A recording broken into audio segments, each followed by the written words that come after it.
Очень часто меня просят рассказать о рецепте узбекских лепешек. А для меня это не просто рецепт. Для меня это история о временах, о людях, о хлебе, который я полюбил в детстве. Шли 60-е годы. Счастливые для многих советских людей времена. Уже лет 20, как закончилась война. Люди постепенно, с каждым годом, жили все лучше, но все-таки еще довольно скромно. Например, невероятно вкусные узбекские лепешки на базаре продавались буквально за копейки. Небольшая – 10 копеек, средняя – 15, а за 30 копеек просто огромная. Но люди предпочитали покупать хлеб в магазине по 16 копеек, целый килограмм. Это если серый. А белый по 25 копеек. Его не все и брали. Иногда к вечеру возле магазинов образовывалась очередь. Люди ждали, когда привезут хлеб. Доводилось в этой очереди стоять и мне. Привозили хлеб еще горячий, выгружали из машины. Народ быстро разбирал его. От хлебного магазина до моего дома пройти-то всего 1 квартал. Но хлеб пах так вкусно, что пока дойдешь домой, всю горбушку-то и обгрызешь. Мать ругает, кто это вот будет доедать? Вот сам и будешь доедать за ужином. А ужинать-то уже и не хочется. Горячим хлебом наелся, перебил аппетит. А пекарня находилась далеко от нашего дома, возле конечной остановки автобуса. Если доводилось там бывать, я все время думал, как же здесь люди живут, если все время так вкусно пахнет. Если мы оказывались возле пекарни с большими пацанами из нашего двора, то пацаны подпрыгивали, дотягивались до окошка, стучали в него и просили: «Тетенька, дай булочку, тетенька». Знаете, чаще всего окно распахивалось, и женщины давали нам несколько булочек, которые в магазине-то продавались по 9 копеек, с изюмом. Я иногда хитрил. Шел в магазин с 25 копейками, брал хлеб по 16, а на сдаче булочку с изюмом. Врал родителям, говорил, не было хлеба по 25. Булочка-то доставалась мне.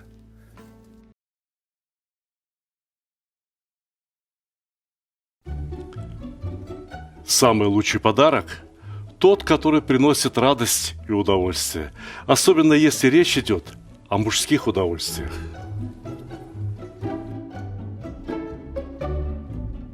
Самый лучший подарок – тот, который приносит пользу.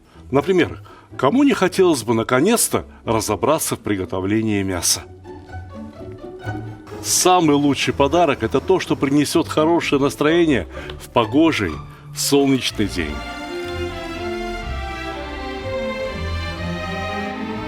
Самый лучший подарок – тот, что способен научить чему-то полезному и вкусному, ведь казан на кухне, как рояль в оркестре. Самый лучший подарок – это расширение кругозора. А вы думали, что плов – это блюдо с единственным верным рецептом? А не пора ли покорить все вершины великого блюда? Самый лучший подарок – тот, что может сделать человека счастливым. Ничто не укрепляет семью так, как вкусное и доброе застолье.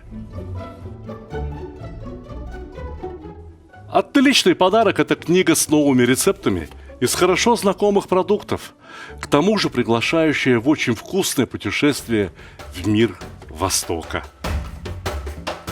Самый лучший подарок, когда все самые любимые и популярные рецепты собраны в одном месте, где текст превращается в видео, а картинки оживают. Полюбуйтесь, какой красавчик. самый лучший, самый ценный подарок – это дружба между братскими народами. Теперь вы совершенно точно можете сказать, что с татарами вы уже давно пуд соли съели. Моя самая новая и самая любимая книга рассказывает о земле и раскрывает всю душу татар. Эти книги теперь можно купить любым удобным для вас способом. С автографом в моем личном интернет-магазине, либо с быстрой доставкой через Озон, либо с большими скидками и кэшбэком в мегамаркете. Ссылки в описании к ролику, а также в верхнем комментарии. Но иногда случалось настоящее чудо.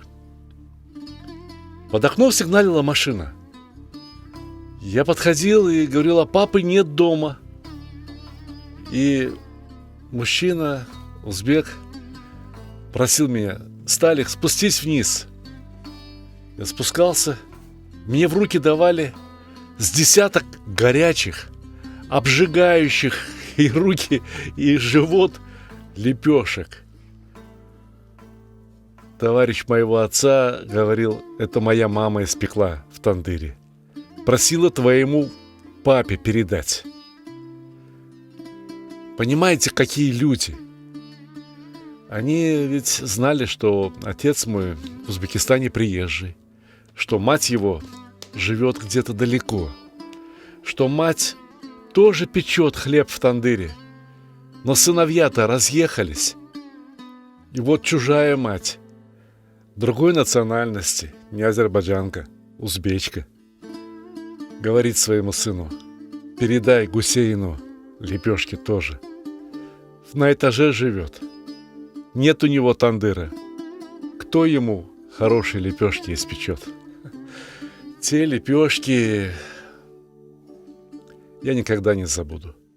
Тесто на самые простые лепешки, обинон, что означает лепешки на воде, я учился готовить, когда уже вполне сознательно увлекся кулинарией. Я ходил по мастерам, смотрел, фотографировал, записывал. Запишите и вы. На килограмм просеянной муки необходимо взять 675 миллилитров воды. Ну, плюс-минус, разумеется.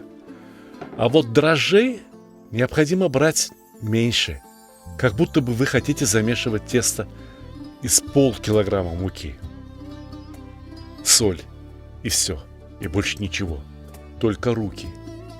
Однако тесто должно подойти 2 раза, и 2 раза его следует обмять. На 3-й раз тесто делят на заготовки, скатывают из них зуваляки и оставляют подойти еще раз. Сейчас я вам покажу, что означает узбекское слово «зуваляк». Берешь кусочек теста и натягиваешь его гладкой стороной кверху, а неровные края к низу, и поджать, собрать их все вместе. Получится, что-то вроде хинкали. Скатать аккуратный, ровный шарик. Посмотрите еще раз. Это нетрудно. Вытягиваем тесто гладкой стороной кверху, вниз, вот как парашют, стропы. Вот так. Жгутик. Жгутик скатайте тщательно, не жалейте дрожжевое тесто. Именно из этого жгутика получится донышко лепешки. Вот то хрустящее донышко. И вот так, по столу, ровненько, аккуратно. Не давите слишком сильно. Тесто живое, оно на дрожжах. Хорошие мастера работают сразу 2 руками. А зачем человеку 2 руки, если работать только одной рукой? Все точно так же.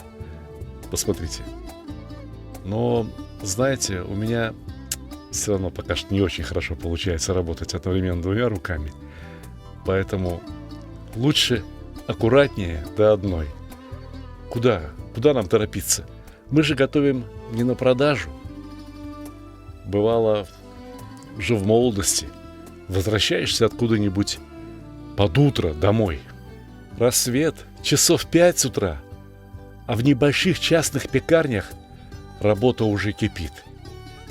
Горячие лепешки одна за одной выскакивают из тандыра, их укладывают в плетеные большие корзины на багажнике велосипедов, и пацаны везут их на базар. Базар начинается рано утром. Ну да ладно, купишь одну лепешку, идешь, грызешь ее, а тут старик с точно таким же велосипедом. У старика на багажнике деревянный ящик, а в деревянном ящике молоко и катык. Спросишь его: бабай, почем катык? Поторгуешься для приличия, купишь баночку катыка или стаканчик каймака, и нет завтрака лучше. Однако пусть заваляки постоят под полотенцем, подойдут еще немного. Видите, распухли. А теперь кулаком придавливаешь будущий центр лепешки. И пальцами продавить края, чтобы создать границу между мягким нежным ободом и довольно твердой хрустящей серединкой. Можно взять обычную вилку, но в Узбекистане продают вот такие штампы. Это называется чекич. У хороших, известных мастеров хлебопекарей свои авторские чекичи. Бывает даже с их именем. Любой человек в городе узнает хорошие лепешки по этим чекичам. А, это Ташполат выпекал. А, это Абдурахман выпекал. Пусть лепешка еще немного постоит, просохнет. А мы тем временем подготовим смазку. Берем только желток. Белок не понадобится. Только желток от одного яйца. И его необходимо размешать буквально в 2 столовых ложках молока. Ну, можно взять, конечно, и сливки, еще вкуснее будет. Но, уверяю вас, и молоко вполне сойдет. Самое главное, размешайте до полной однородности, чтобы не оставались в этой смеси комочки желтка отдельно, а молоко отдельно. Еще понадобится 2 присыпки. Кунжут. Кто не знает кунжут? Вон, булочки в Макдональдсе тоже кунжуту подсыпают. А вторая присыпка называется седона. Правильнее говорить сияхдоны. Черное семя. Точно так же эта присыпка называется и по-русски чернушка. Точно так же она называется по-итальянски нигелла. Вот эта седона, конечно, имеет отличительный запах. Сразу пахнет Узбекистаном, сразу пахнет жарой, сразу пахнет вкусным хлебом, испеченным в тандыре. А седану по много не сыпят, вот буквально по несколько зернышек на лепешку. Кунжута можно насыпать и побольше, он тоже очень аппетитный. Иногда посыпают только кунжутом, и лепешка все равно остается лепешкой. Лепешки можно испечь и в духовке. Уложите на противни, высланные пекарской бумагой. Пусть еще немного подлежат, пусть немного обсохнут, пусть еще немного подойдут. А мы пока повторим нашу операцию. И давайте попробуем сделать лепешки другого фасона. Эти отнесем к духовке, пусть там постоят. На столе следующая лепешка. Недавно появился этот метод. Я раньше как-то и не встречал таких лепешек. С надрезами по ободу. Вы понимаете, лепешку ведь все равно ломают руками. За столом лепешку не режут ножом. Хозяин берет горячую лепешку и разламывает перед каждым гостем. Либо разламывает и делит между своими детьми. Угощает жену, родителей. Родители должны сидеть за столом. Обязательно. Так вот, на этих новых фасонных лепешках надрезы делаются для того, чтобы Потом было удобнее ее разламывать на равные кусочки. Еще раз чекичем. Я люблю, когда вот это донышко, этот хрустящий центр занимает побольше места в лепешке. Кто-то любит мягкую часть. Да неважно. Мы все одинаково любим лепешку. И те, кто родились в Средней Азии, и те, кто познакомился с этой лепешкой в последние годы. Пекари из Средней Азии массово приехали в Россию и завоевали популярность своими изделиями. А может, и подали пример русским хлебопекарям. Ведь хлеба, хорошего вкусного хлеба, все больше. Однако узбекские лепешки, вообще среднеазиатские лепешки, настолько разнообразны, что в каждом регионе пекут несколько видов таких лепешек, которых не отведаешь нигде в другом месте. И при этом лепешка цепко хранит свои секреты. Об этих секретах можно многотомные книги писать. Я поделюсь сейчас с вами одним. Чтобы лепешка не падала со стенок тандыра, необходимо в воде развести соль. Сейчас вы увидите, как будет использоваться эта вода. Не переключайтесь, не проматывайте. Но нам пора поговорить о тандыре. Толстостенный глиняный кувшин должен выдержать очень сильный нагрев и при этом не растрескаться. Но и научиться правильно топить тандыр – это тоже целое искусство. Тандыр необходимо прогреть до белого купола. Сначала, когда вы разведете в нем огонь, тандыр потемнеет. Но это не проблема, это не беда.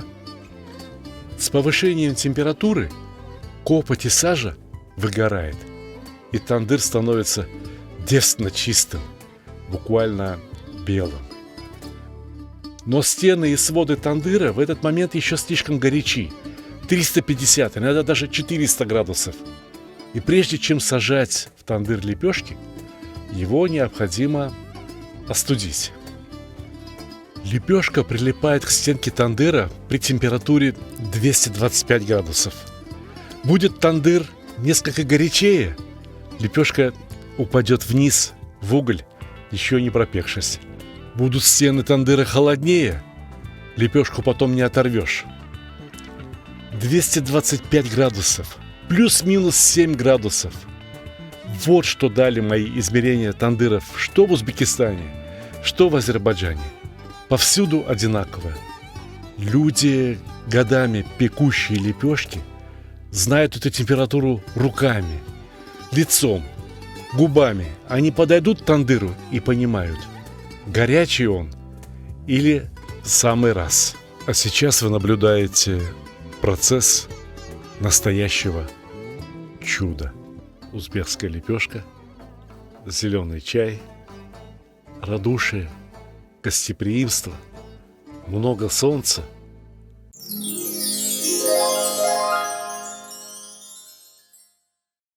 Дорогие друзья, если я что-то и сделал в своей жизни хорошее, то это кулинарные книги, которые я написал.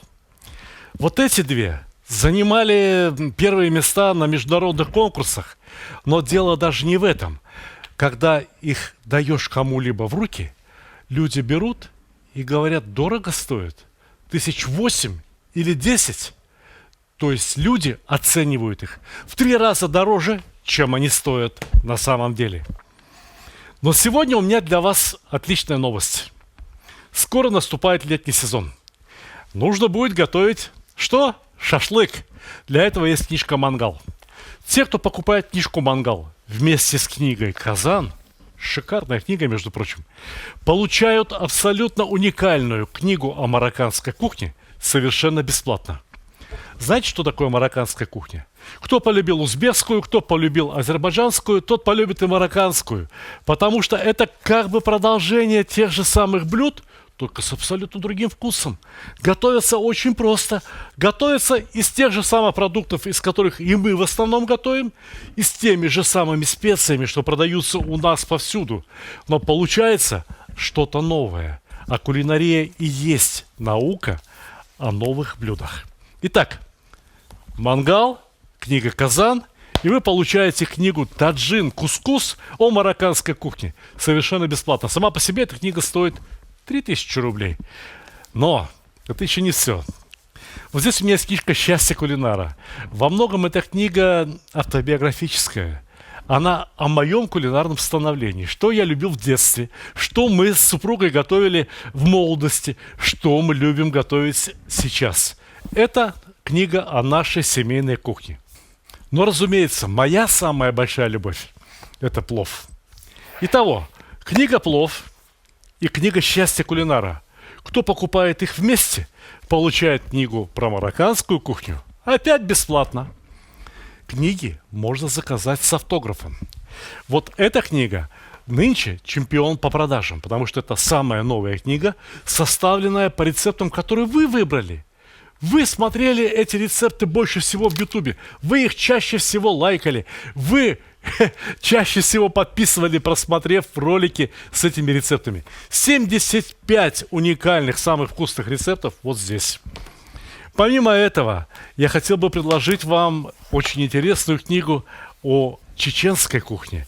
Эта книга так и называется «Кухня чеченского народа». Шикарный том. Опять-таки, что-то новенькое. Не то, что вы готовите всегда.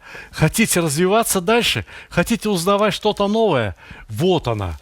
Книга о чеченской кухне. Кавказ, что может быть лучше? Лучше может быть только книга о баранине. Книга «Казан-баран» и моя самая первая книга, которая продается уже 17 лет. «Казан, мангал и другие мужские удовольствия». Так любит ее народ, что каждый год приходится допечатывать тиражи. К слову говоря, книга «Таджин Кускус» только кажется маленькой. На самом деле она чуть-чуть больше, чуть-чуть шире, чем книга «Казан-мангал». Вот она насколько больше. Вот она насколько шире. Точно такая же по толщине, отпечатанная на роскошной бумаге. Если кто-то захочет купить вот эти две книги, «Казан» и «Плов», разумеется, тому человеку я тоже подарю книгу «Таджин Кускус» совершенно бесплатно. А если кто-то захочет купить 3 книги о чеченской кухне, а так часто бывает, люди покупают сразу несколько книг, а потом просят меня: эту книгу подпиши для Сергея, эту книгу подпиши для Рустама, эту книгу подпиши для Бориса. И все, у этого человека решен вопрос с подарками. Итак, хотите ли вы купить что-то для себя, хотите ли вы купить что-то в подарок друзьям, всегда есть выбор. Одну книгу берете себе, одну книгу другу, третью получаете бесплатно. Заходите в мой магазин stalik.ru. Книги мы знаете, как упаковываем? Во-первых, картонная коробка. Во-вторых, обязательно пузырчатая пленка. И только потом пакетик, в котором вам эту книгу и доставят. Все книги доставляют в идеальном состоянии. Не помятые, не порванные, как это бывает очень часто, к сожалению, в маркетплейсах. Я поэтому и решил, что больше мои книги в маркетплейсах продаваться не будут. Эксклюзивный продавец моих книг – мой магазин, где все под моим контролем – stalik.ru. Ссылка в описании.